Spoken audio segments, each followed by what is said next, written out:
Bien, estaríamos ahora ya en los últimos minutos, los minutos finales de este seminario que vamos a dedicar al debate y, por tanto, llamo a la mesa a los 4 últimos ponentes: Rosario Cebrián, Manuel Castro Priego, Isabel Velázquez y Laura Olmo. Bien, pues ahora sí, siguiendo el orden del programa, lógicamente, sería su turno para que ustedes formulen las preguntas o cuestiones que consideren oportunas sobre la ponencia de Rosario Cebrián acerca de la ciudad de Segovia.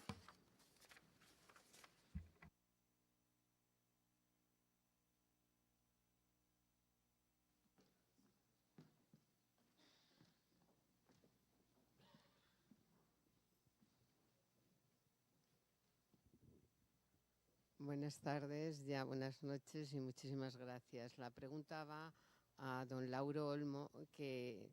Perdón, ahora es el momento para Segovia. Si son tan amables. Perdón, Sí. perdón. Entonces… Llegará el turno, no pasa nada.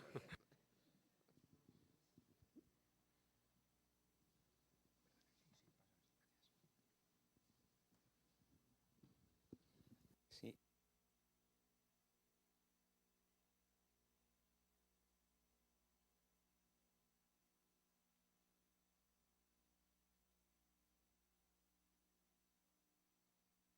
Desde el 18 se fueron llevados al monasterio de Uclés para la reconstrucción del monasterio de Uclés. Y quisiera saber si hay algo de eso y si han buscado, si han mirado a ver si allí se ven restos de ese estilo.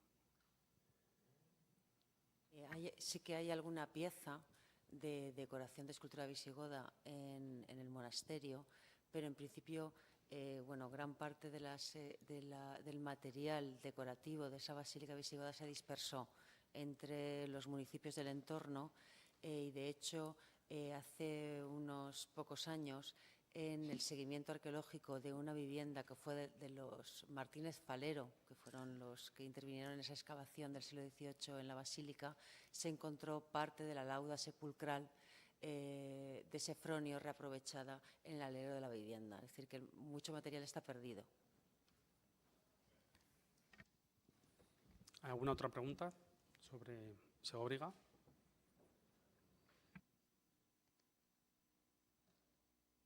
Bien, pues pasaríamos a la siguiente ponencia, el cual sería su turno, para que formulen también el debate o preguntas que consideren oportunas acerca de la intervención de Manuel Castro sobre la circulación monetaria, el sistema monetario en época visigoda.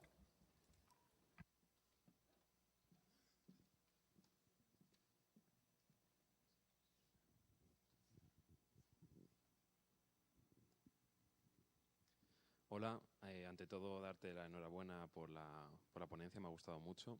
Te quería preguntar sobre el porcentaje que has colocado antes de emisión de la CECA tanto de Toledo como de Recópolis, y era una duda que me ha surgido, que es si tiene que ver ese monopolio de emisión en la cartaginense con el proyecto de emulación imperial que lleva a cabo Leovigildo y que ya después con Recaredo y con Liuba II ya empieza a bajar. Y mi duda es esa, si realmente Toledo y Recópolis actúan como una especie de Constantinopla, una especie de Justinianópolis en cuanto a emisión de moneda.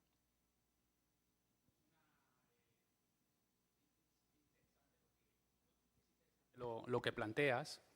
Es evidente que hay algunos elementos que enlazan con lo que acabas de decir. Cuando hablaba del nuevo tipo con reverso de cruz sobre gradas, que empieza entre el 579 y 580, lo que sabemos es que hay 3 cecas, que son Élvora, Recópolis y Toledo, que durante la primera fase emiten el 54% de las emisiones, de todas esas emisiones, el 54% corresponde a esas cecas.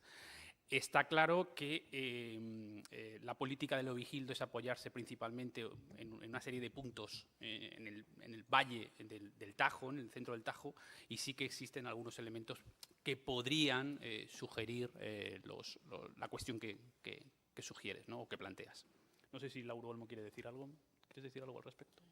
No, yo simplemente de lo de Justiniana Prima, Constantinopla, efectivamente en esa emulatio, imitación del imperio, evidentemente los emperadores bizantinos, cada vez que tenían un éxito, accedían al poder, bueno, varios de ellos, no todos, fundaban ciudades, o que es lo mismo, renovaban las ciudades o embellecían otras y les ponían su nombre, el de la consorte, el de los hijos, y así tenemos varias. Excepto el caso de Justiniana Prima, que es una fundación de nueva planta enfrente del asentamiento donde había nacido Justiniano en su momento. Y en el caso de Recópolis es verdad que es otra de nueva planta. Nosotros estamos trabajando con una hipótesis mediante la cual en Recópolis hay una influencia conceptual, por supuesto, nada más, del urbanismo de la capital.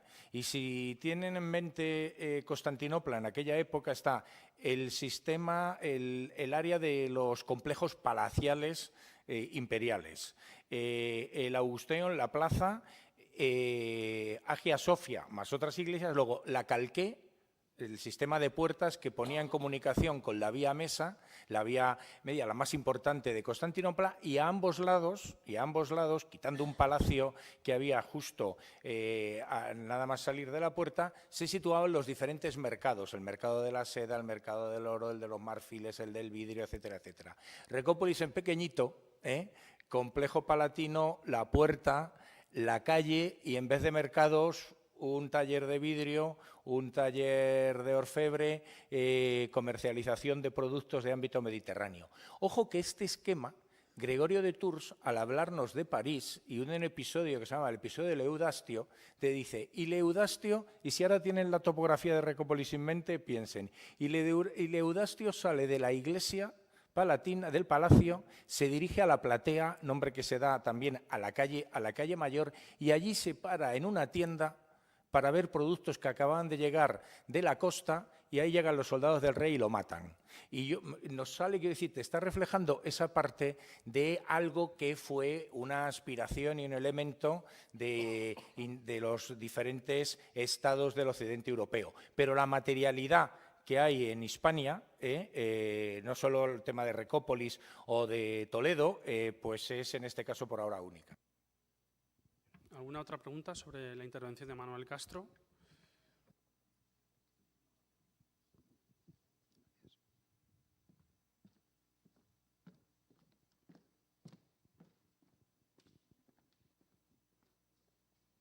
Sí, entiendo que en el tema de la moneda, la acuñación de moneda, hay una época de convivencia entre la moneda del imperio y la moneda del reino visigodo.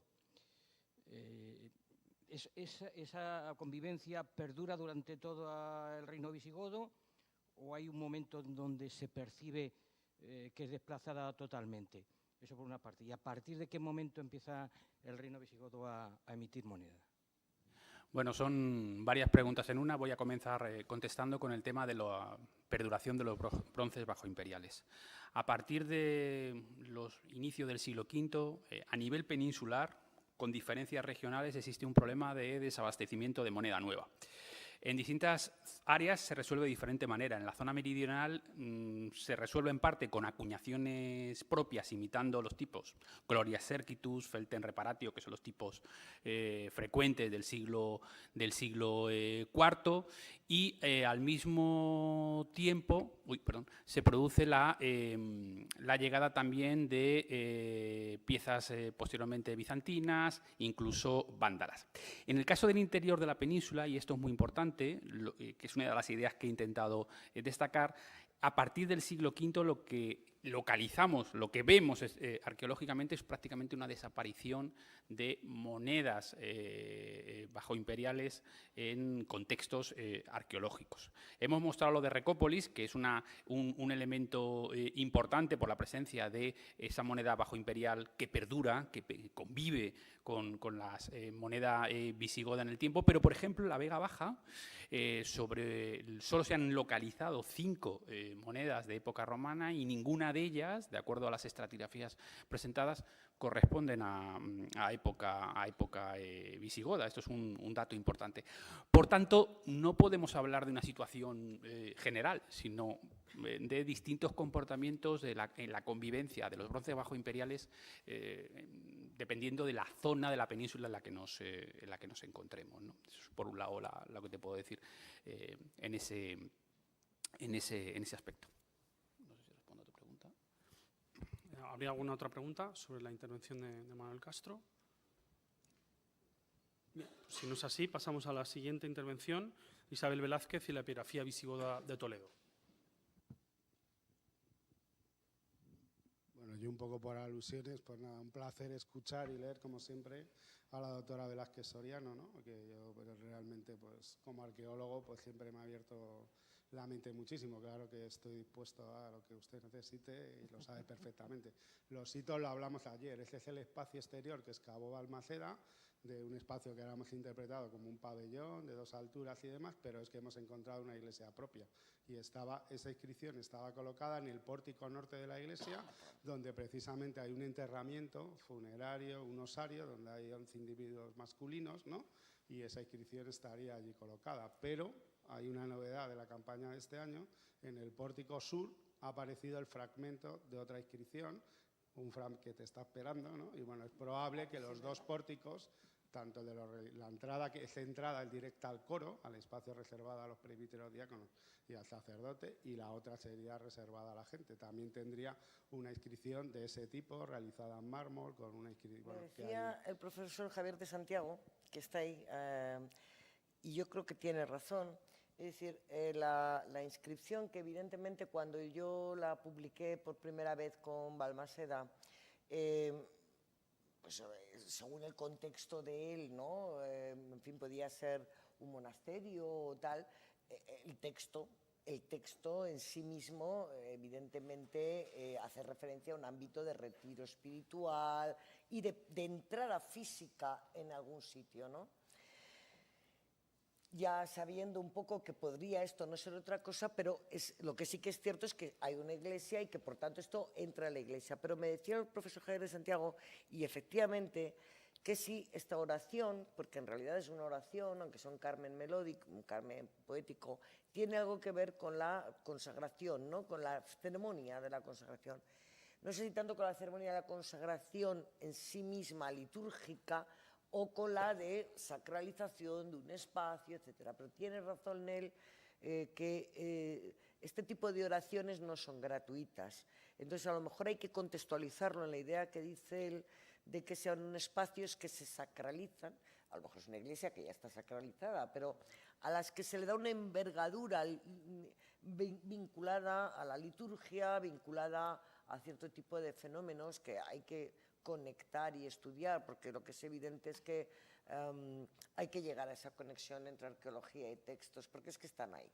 O sea, no es cierto que los textos no hablen por un lado y la arqueología hable por otro. Hay que encontrar las piezas del puzzle que los unen, pero vamos, yo estoy convencida. Y, en fin, lo digo porque es el comentario que me ha hecho y yo creo que... Y luego es una iglesia totalmente marmorizada, con el suelo de mármol, las paredes de mármol, los canceles de mármol, ¿no? Que sí es bastante interesante. Y una cosa respecto a la inscripción de la reconsagración en católico, ¿no? Yo creo que es muy importante el contexto del hallazgo, que lo hace Gaspar de Quiroga, que fue virrey de Nápoles, inquisidor general.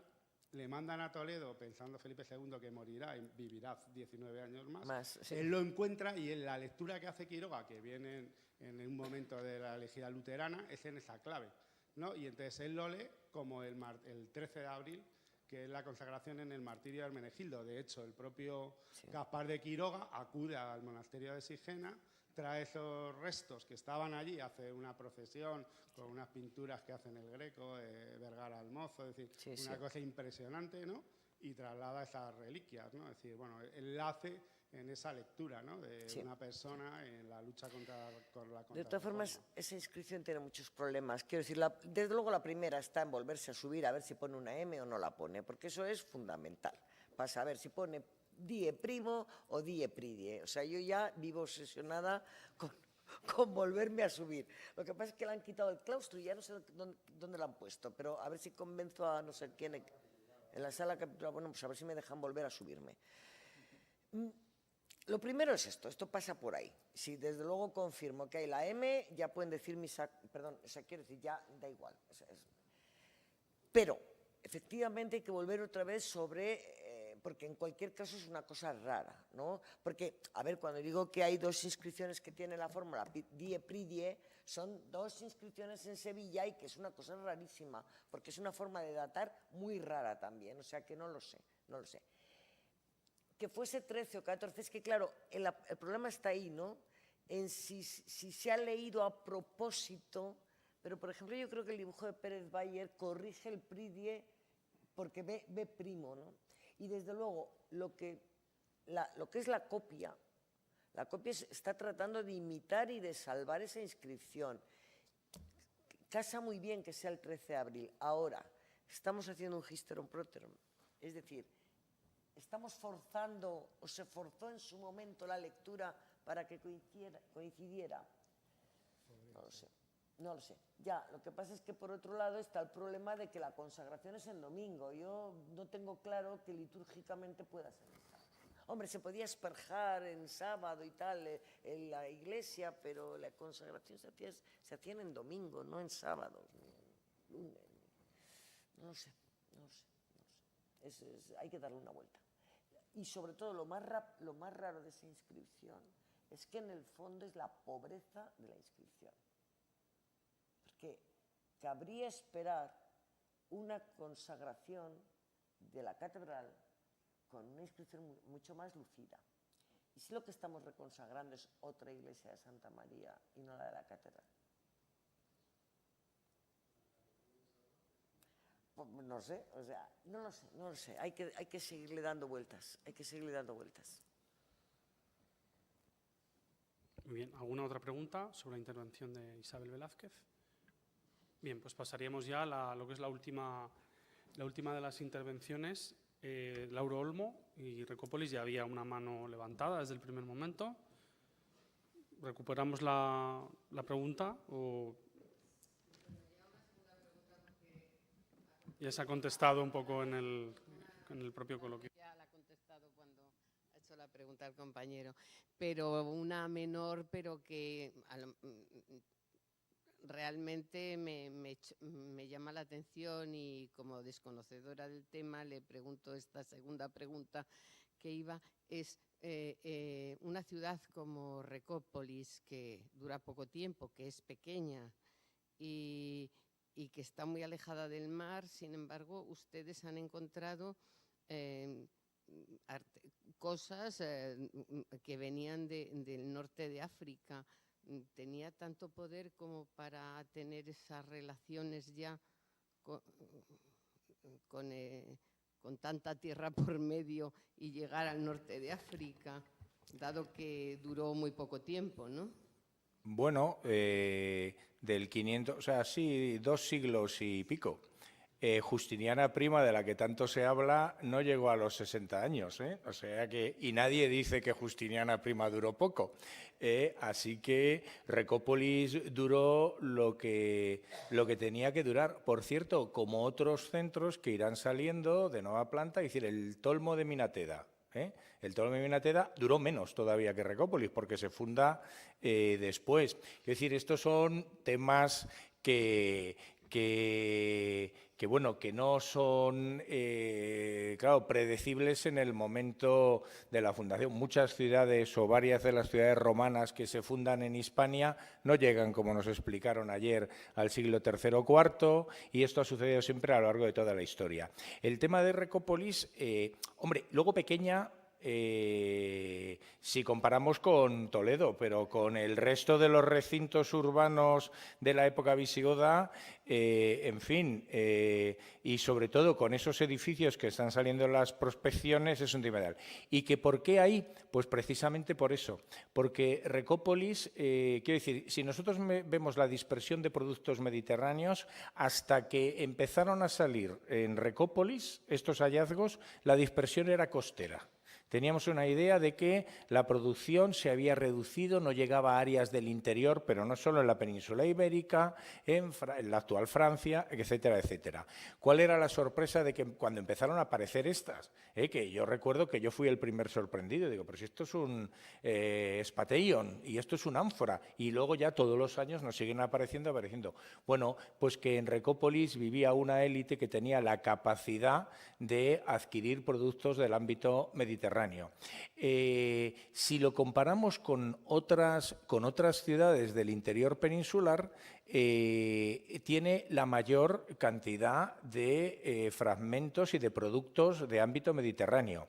Más que Toledo, pero esto también es una cuestión circunstancial, porque es que en Toledo hemos excavado menos. En cuanto Toledo se excave más, habrá también, como es lógico, mucha densidad. Pero si vemos Complutum, Valeria, Ercábica, Segóbriga, no digo ya lo que queda del ámbito urbano del norte peninsular, pues verdaderamente es sorprendente. Ahora empiezan a salir cosas de Mérida, pero sigue teniendo más de Mérida, y estoy hablando de hallazgos en estratigrafía, no temas tipológicos, porque las tipologías en arqueología sirven como elemento de referencia, pero no para construir un elemento. En cambio, estratigráficamente tiene una gran densidad. ¿Cuál es la explicación? Era un centro de poder, era un centro de captación fiscal, vivían élites. Tenga la absoluta seguridad que en cuanto empecemos a excavar en las zonas marginales de la ciudad, pues tenemos la hipótesis de que eso no nos va a aparecer, ni nos va a aparecer una diversidad. ¿Por qué? Porque hay una jerarquización social. Eso es lo que lo explica. Y luego no solo Recópolis, es que con las piedras de Recópolis, que dicen los árabes, se funda Recópolis, se funda Zorita, y sigue siendo un centro fundamental de comunicación. Tanto es así que cuando la República Española quiso hacer su primera autovía, de las que luego Madrid-Valencia pasaba por debajo de Recópolis, afortunadamente no se hizo. Cuando se quiso hacer en los años 60, pasaba también por ahí como centro, es decir, es la vía, lo que en época visigoda era Recópolis, Valeria, Valentia, o Recópolis, Segóbriga, Cartagonova, pues Recópolis, Valeria es lo que hoy es la vía Madrid, Zorita, Valencia, ponga la línea, si es que es, quiero decir que a partir de ese desarrollo. La pregunta sería, ¿y cómo ahí no hubo antes nada? Bueno, pues es un momento, y aquí ya tengo que hacerlo a la inversa, de dimensiones. Las dimensiones que tenía Recópolis, aunque el cerro es de manual, eran grandes, por supuesto, en época prerromana, y en época romana porque estaba en el punto de confluencia de tres potentes ciudades, como eran Complutum, como era Ercábica y como era Segóbriga, donde, por cierto, es la demostración de que hacer generalizaciones excesivas y sintéticas te hablan de ciudades que teóricamente siempre se pensó que tenían una menor capacidad en cuanto al desarrollo, pero lo que nos ha enseñado Rosario Cebrián en su muy interesante ponencia es que hay que replantearse también, evidentemente, que aunque no hubiera cecas, había ciudades que eran capaces, y no eran centros intermedios, de generar todo un desarrollo urbano como el que nos ha mostrado hoy. Vamos ya con las últimas cuestiones.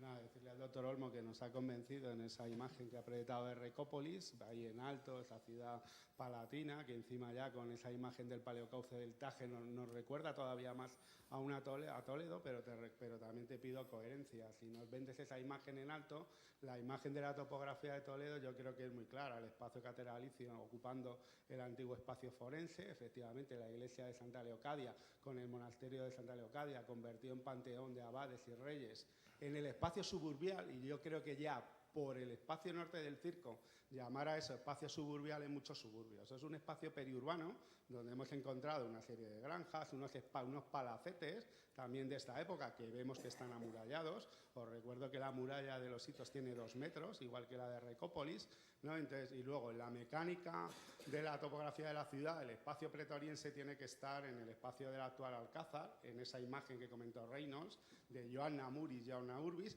y tendría algunos inconvenientes, que se le cita como la iglesia en suburbio toledano. Ya Palol dijo que algunas basílicas romanas eran citadas como suburbiales, estando intramuros de la ciudad. Entonces sería esa muralla que separaría la ciudad del espacio palatino, la imagen esta que nos hace Venancio Fortunato de la despedida de Brunequilla y Amalasuntha, que está ahí en el puente de Alcántara. Entonces yo creo que esa imagen es muy potente. Y luego, el espacio del Alcázar de Toledo ha sido siempre el espacio defensivo de la ciudad, Abderramán en época medieval, en época moderna y contemporánea.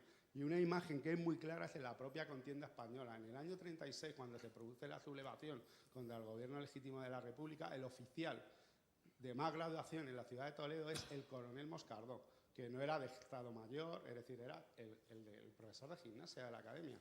Que en la fábrica de armas, con un muro de 2,40, no quiso defender la fábrica de armas y se encaramó al Alcázar. El cañón más potente que tenía el ejército republicano era el Schneider de 155 milímetros, que podría haber aguantado, y no lo quiso hacer. Entonces, yo creo, ¿dónde va a estar el pretorio? Pues evidentemente en alto, en ese espacio fortificado que no hemos excavado. Yo creo que obcecarse en esos restos de la Vega Baja para situar ahí el espacio pretoriense, a mí no me, sobre todo después del alegato que has hecho de esa imagen de Recópolis y demás, pues yo te lo compro, pero también me lo quedo para Toledo. Bueno, como estamos en España, vamos a aclarar una cosa desde el principio. Jorge y yo somos amigos, lo que no quiere decir… no, porque… vamos a ver. Mira, yo te recuerdo que yo tengo un artículo que se llama Los conjuntos palatinos en época altomedieval, donde sitúo el Palladium de Recópolis, donde tú dices… y me lo he creído porque, entre otras cosas, me venía muy bien lo mismo que tú estás diciendo. Y claro, Recópolis es, y se sitúa, y además incluso dentro de la propia argumentación hubiera venido bien.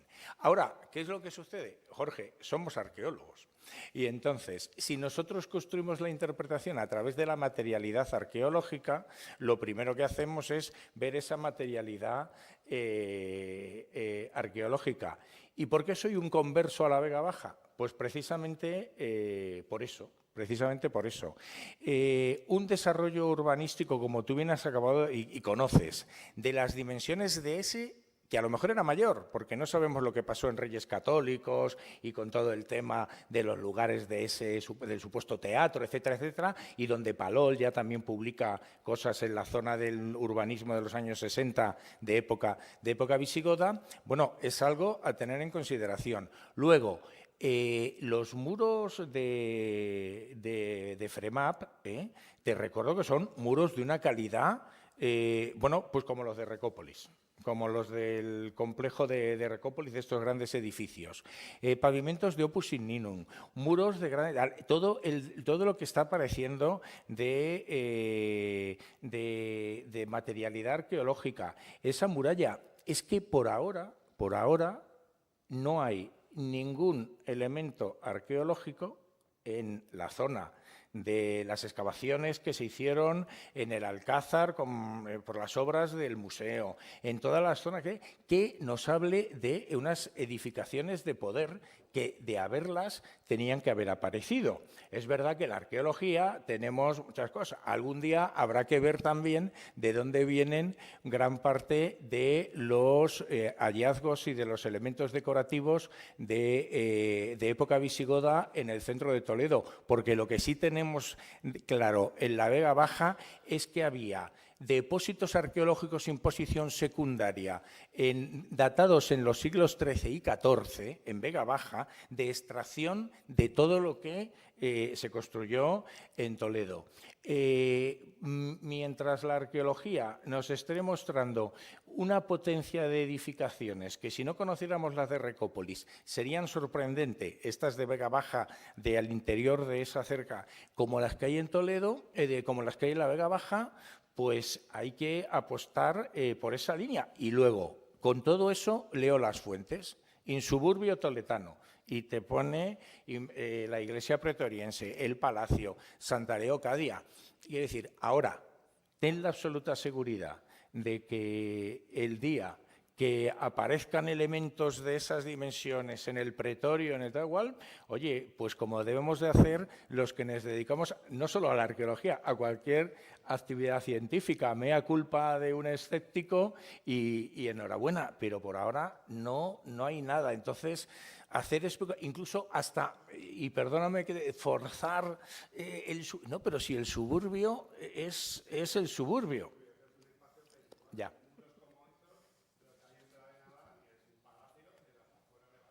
Pero son dos cosas.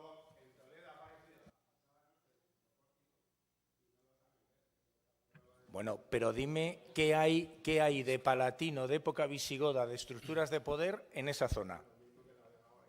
No nos lo hay. estamos arriesgando realmente a que nos apaguen la luz y nos echen, pero Isabel Velázquez quería hacer un inciso.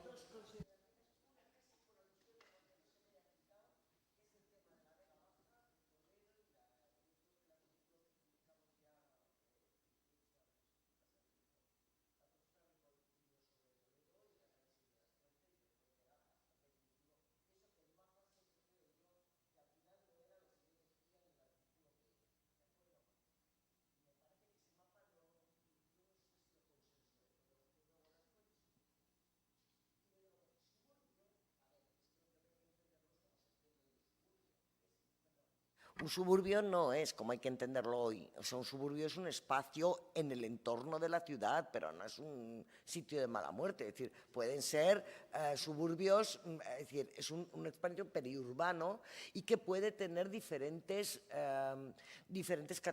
catalogaciones o categorizaciones. Y por otro lado, pues es muy claro, o sea, la posición de Santa Leocadia, la posición de la pretoriense, tal. Estos están todos en ese entorno. Otra cosa es si ese entorno es en un lado, yo ahí ya no me puedo meter. Pero vamos, las fuentes son clarísimas. Tan es así que yo llegué a postular, porque una de las cosas más extrañas de todo es que hay uno de los concilios que se celebra en Santa Leocadia. Y mi hipótesis era, en un momento determinado, que se celebra en Santa Leocadia en tanto se está reconstruyendo o renovando, no lo sé, la pretoriense. Porque si no, no tiene mucho sentido que se hayan llevado un concilio a Santa Leocadia. Bueno, en fin, como además no tengo en la cabeza ahora todo esto, tampoco puedo tal. Y una segunda consideración. Claro, como yo no he estado ayer, en fin, he llegado cuando he llegado, tampoco sé si ese tema ha salido, pero bueno, hay una cosa evidente que no ha salido ahora aquí y que para mí siempre es el punto crítico de Recópolis, ¿no? Que evidentemente yo acepto todas las teorías que contáis porque no soy arqueóloga. Pero vamos a ver, lo digo a propósito de la pregunta que había hecho esta señora, ¿no? Es decir, ¿por qué Recópolis? Si es que el problema no es cómo es Recópolis, dónde está Recópolis, que es un centro neurálgico. ¿Por qué Recópolis? Es decir, yo creo que y eso va en la idea, por lo menos la idea que yo tengo va en la idea de lo que has estado comentando, es que es una ciudad creada para un rey. Lo que pasa es que aquello salió rana.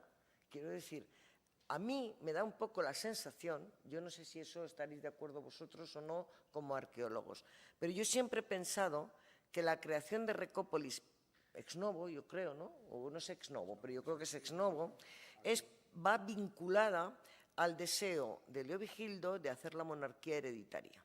Entonces, Leovigildo tiene un problema, y es que tiene 2 hijos, y los tiene que asociar al poder, porque Leovigildo estaba asociado al poder con su hermano Liuba. Liuba estaba allí en la Narbonense y nunca bajó para acá, para Toledo, y se murió Liuba y se quedó él solo. Pero él tiene 2 hijos, 2 hijos adultos. Y claro, el mayor es Hermenegildo y el segundo es Recaredo.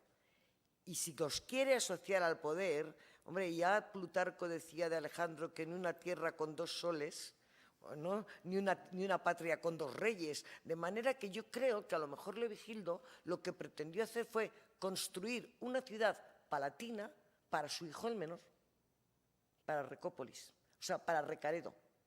El mayor que se asentase en el trono en Toledo y el otro Recópolis, salvo que fuese una ciudad de veraneo, vamos, de veraneo, de vacaciones.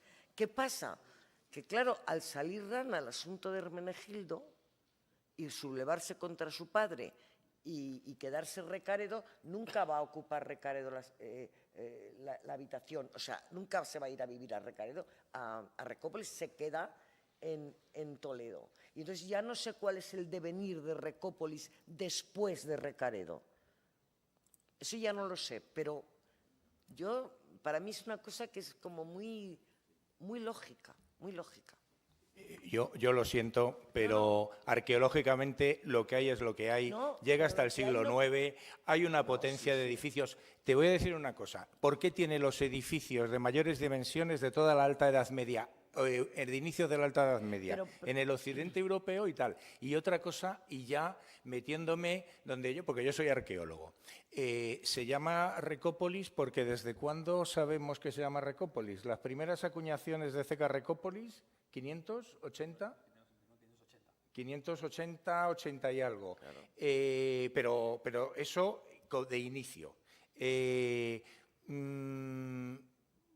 quién nos habla? Juan de Víclaro nos habla de Recópolis. Que si para Hermenegildo era Toledo y para Recópolis y tal... No, hombre, esto es una hipótesis mía, pero que no se contradice con la arqueología. No, pero por eso te digo que yo creo que es que a lo mejor hasta hay alguien que lo ha escrito que al principio a lo mejor tenía la idea de llamarla Hermenigildopolis, pero como luego pasó lo que pasó, pues le llamó Recópolis, porque las fuentes son posteriores a la fundación. Compañero, no de verdad es muy interesantísimo el debate. En cualquier caso, la dimensión de las construcciones, como me decía Andrea Augenti, el investigador de Rávena, en el siglo VII no las tenemos ni en Rávena.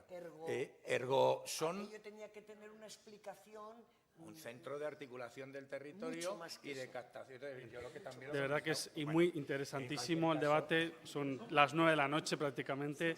Yo tenía un discursito preparado de clausura, pero me lo voy a saltar, por supuesto, si no puedo morir. Entonces, muchísimas gracias por su asistencia, de verdad. Esperamos seguir.